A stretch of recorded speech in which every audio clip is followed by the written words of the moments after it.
Shabbat Tov à tous, j'espère que vous avez passé un bon Shabbat. Ce soir, j'aimerais partager avec vous le Rambam Maïmonide qu'on a étudié ce Shabbat. Comme vous le savez, la semaine dernière, le Shabbat dernier, on a fini pour la 35e fois l'étude du Rambam Maïmonide que le Rabbi a demandé d'étudier tous les jours. Et donc ce dimanche, on a repris l'étude et nous sommes maintenant dans le premier livre des 14 livres du Rambam qui s'appelle Mada, dans les lois de Yisodé HaTorah, les bases de la Torah. Ce Shabbat, nous avons appris les chapitres 7, 8 et 9 qui parlent de la prophétie. Et j'aimerais partager avec vous quelques passages que je traduirai. Ceux qui veulent retrouver tout dans l'intégralité, ils peuvent le retrouver dans Maïmonide, chapitres 7, 8 et 9. Et on va discuter de ces choses-là qui pourront éclaircir le sujet pourquoi les Juifs ne croient pas à d'autres prophètes qui ne vont pas dans l'esprit de la Torah, dans l'esprit de Moshe Rabbeinu, de Moïse, ou qui viennent faire des changements dans la Torah. Quels sont les critères? Il y a des prophètes donc, qui ont dit qu'il ne faut pas faire la Torah, ou qui ont changé la Torah, et pourtant ils ont fait des très très grands miracles. Peut-être même des miracles plus grands que Moshe, peut-être ils ont ressuscité des morts, peut-être ils ont ouvert l'eau, ils ont guéri des malades, etc. Et pourtant, non, on ne les croit pas. Pourquoi on est têtu? Est-ce qu'on veut garder les traditions, peut-être parce qu'on aime bien les plats que nos grands-parents faisaient? Ou bien certains veulent dire tout simplement parce que peut-être ils n'ont pas fait le miracle. On ne sait jamais, peut-être c'est vrai, peut-être c'est pas vrai. On va voir aujourd'hui que ce ne sont pas les raisons, même s'ils ont fait des très grands miracles, si ils n'ont pas, ce qu'on va apprendre aujourd'hui, on n'écoute pas leurs prophéties, on n'écoute pas ces changements dans la Torah. Dans le chapitre 8, après que le Rambam m'a expliqué avant quels sont les critères d'un prophète, que ça ne va pas en discuter ce soir, le Rambam nous dit comment les Juifs ont eu confiance en Moshe Rabbeinu, en Moïse. Les Juifs n'ont pas eu confiance en Moshe Rabbeinu parce qu'il a fait des miracles. C'est vrai qu'il a fait des miracles. Il a ouvert la mer Rouge lorsqu'il y avait les Égyptiens derrière eux. Il a fait tomber le pain céleste qu'on appelle la manne pendant les 40 ans que les Juifs étaient dans le désert. Lorsque les Juifs avaient besoin d'eau, il a fait des miracles. Mais ce n'est pas pour ça que les Juifs ont cru la prophétie de Moshe.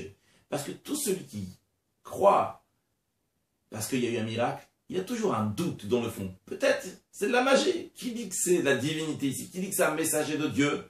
Donc il y a toujours un doute derrière ça. Donc ça, c'est pas une vraie confiance. Et ils n'ont pas cru à Moshe à travers ces miracles. Quand est-ce qu'ils ont cru à Moshe Rabbeinu?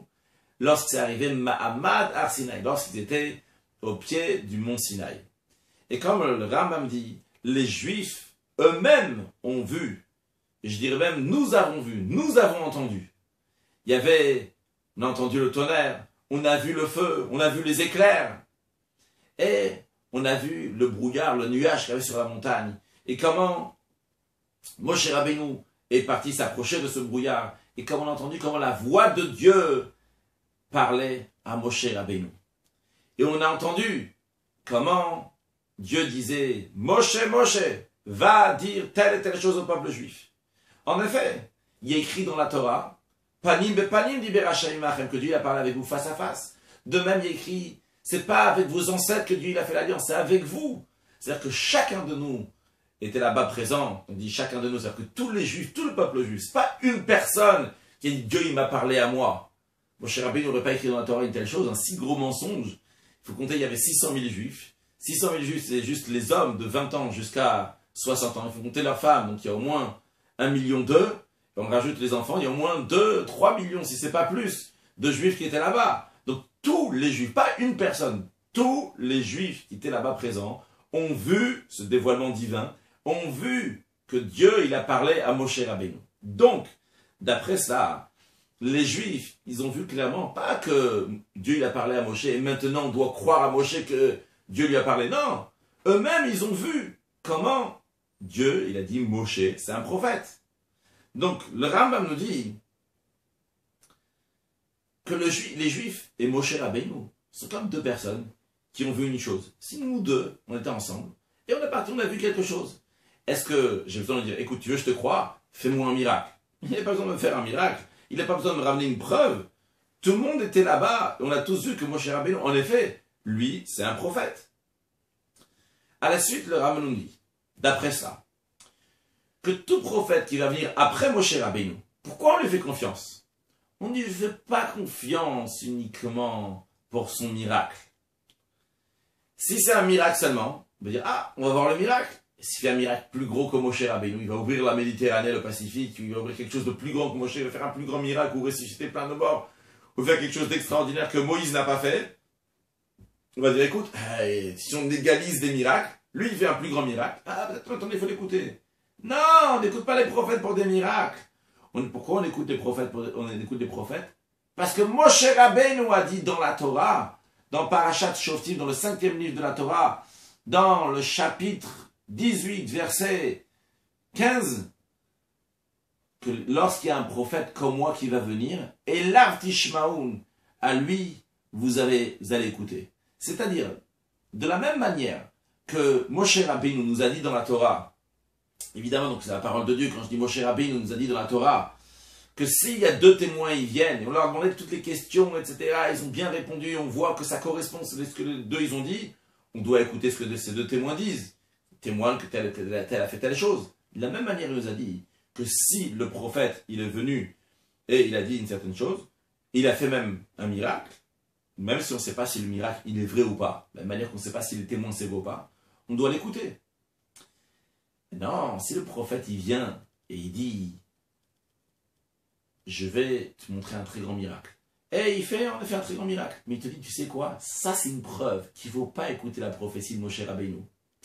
Par exemple, il va dire, écoute, le Shabbat c'était pour l'époque.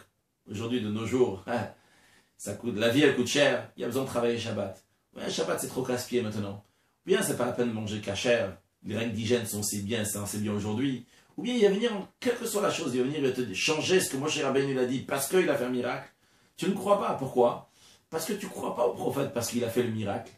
Tu crois au prophète parce que Moshe Rabbeinu il a dit que tu crois à la personne qui a le critère d'être un prophète et qu'il a fait un miracle, ou qu'en plus, là, il n'a pas besoin de faire un miracle, il a juste besoin, comme le Rambam dit dans la suite, il a juste besoin de dire des choses qui vont arriver, tu lui fais confiance. Mais c'est Moshe Rabbeinu qui te dit ça. Et le même Moshe Rabbeinu qui t'a dit, tu fais confiance à ce prophète, il dit, dans Parashat Re'eh, dans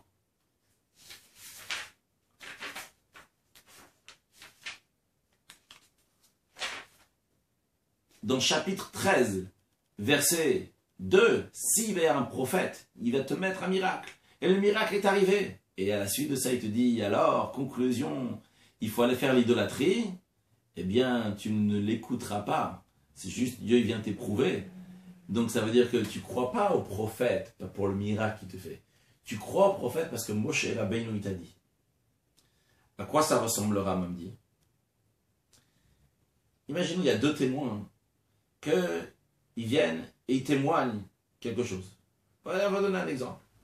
Moi, avec toi, on a vu quelque chose. Donc on a été témoin d'une certaine scène. Maintenant, il y a 10 000 personnes qui viennent et ils disent que telle et telle chose est arrivée ou telle et telle chose n'est pas arrivée. Mais nous 2, on a vu clairement que c'est arrivé. Et les 10 000 disent que c'est pas arrivé. Est-ce qu'on va faire confiance à ces 10 000 personnes? Évidemment que non. Donc comme la prophétie de Moshe Rabbeinu, nous-mêmes, nous avons vu que Dieu a dit que c'est un prophète, alors il n'y a pas besoin de mesurer les miracles et dire, ah, tiens, il a fait ce miracle, il a fait un autre miracle. Au début du chapitre 9, le Rambam nous dit, quelque chose qui est clair dans la Torah, c'est une mitzvah qui est éternelle pour toujours. Il n'y a aucun changement, ni diminué, ni enlevé, ni rajouté. Comme dans la Torah, il y a écrit, dans le 5e livre de la Torah, toujours dans Dvarim, dans le chapitre 13, verset 2, le verset juste avant le verset qu'on a mentionné tout à l'heure, toute la chose que je vous ordonne, vous allez garder, vous allez ni rajouter, ni diminuer. Donc, on comprend, et de même, il y a un autre verset qui dit, tout ce qui est dévoilé à nous, à nos enfants, on doit faire les paroles de la Torah pour ad olam, pour toujours. Donc, ça veut dire que les paroles de la Torah, on doit les faire toujours. Il y a écrit Chukat olam ledorotechem. C'est un décret éternel pour vos générations.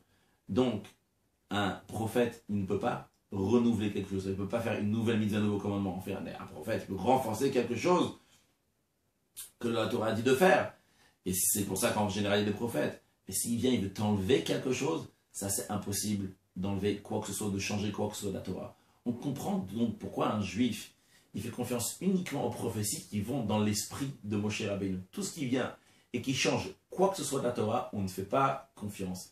Parce que la raison pourquoi on fait confiance à un prophète, C'est parce que Moshe Rabbeinu nous a dit de faire confiance à un prophète. De la même manière que Moshe Rabbeinu nous a dit de faire d'autres commandements, il nous a dit de faire confiance aussi à un prophète qui fait la Torah, qui fait les mitzvot et qui nous renforce dans la Torah et dans les mitzvot.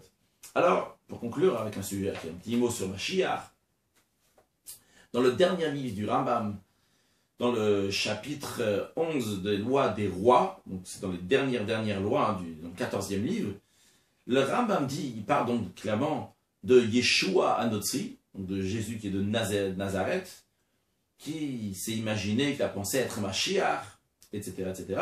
Il dit, le prophète Daniel a déjà prophétisé sur lui, en disant, vous venez paritse amcha inasu lamid chazon venir shalou, que ceux qui vont vouloir avancer, s'élever dans ton peuple, ils vont vouloir monter donc comme dans les niveaux de prophétie, mais ils vont trébucher. En quoi il a trébuché? Le Rambam dit, est-ce qu'il y a une plus grande chose, mirchol, trébuchement que ça? Tous les prophètes ont parlé, Mashiach, il va délivrer le peuple juif, il va rassembler le peuple juif de partout, renforcer les mitzvot du peuple juif. Et lui, il a fait que le peuple juif, plein de juifs ont été tués, et éparpillé le peuple juif a été rabaissé, la Torah elle a été changée, il a trompé une grande partie du monde de servir un autre Dieu. Le Rambam continue, il dit, pourquoi Hachem il a fait ça? Il dit, ce qui s'est passé avec Yeshua le Notzi, de même ce qui s'est passé avec le Ishmaéli, donc il parle de Mohammed, donc qui a fait l'islam. Il dit, tout cela, c'est uniquement pour préparer le chemin pour le roi Mashiach. Quel rapport? Il dit, parce que tout le monde parle de Mashiach, des paroles de Torah, de mitzvot, et même dans les îles perdues, les gens, ils en parlent, ils en discutent, et ils pensent comme ci, comme ça. Quand Mashiach va venir, ils vont voir que ça c'est la vérité, ils vont voir que leurs ancêtres leur ont donné quelque chose qui est faux, et que leurs prophètes et leurs ancêtres les ont trompés, et aussi ils vont venir dans le droit chemin, comme le prophète dit, que toutes les nations vont servir un Dieu unique, tous ensemble, avec la paix, avec la joie, le bonheur pour tout le monde. C'est essentiel que chacun de nous se renforce dans l'étude de la Torah, dans l'accomplissement des mitzvot, dans ce que Moshe Rabbeinu nous a dit de faire, et sans aucun doute, par cela, ce que Moshe nous a dit que Mashiach va venir très prochainement s'accomplira. Ça s'accomplira très prochainement. Une excellente soirée et Shavua Tov.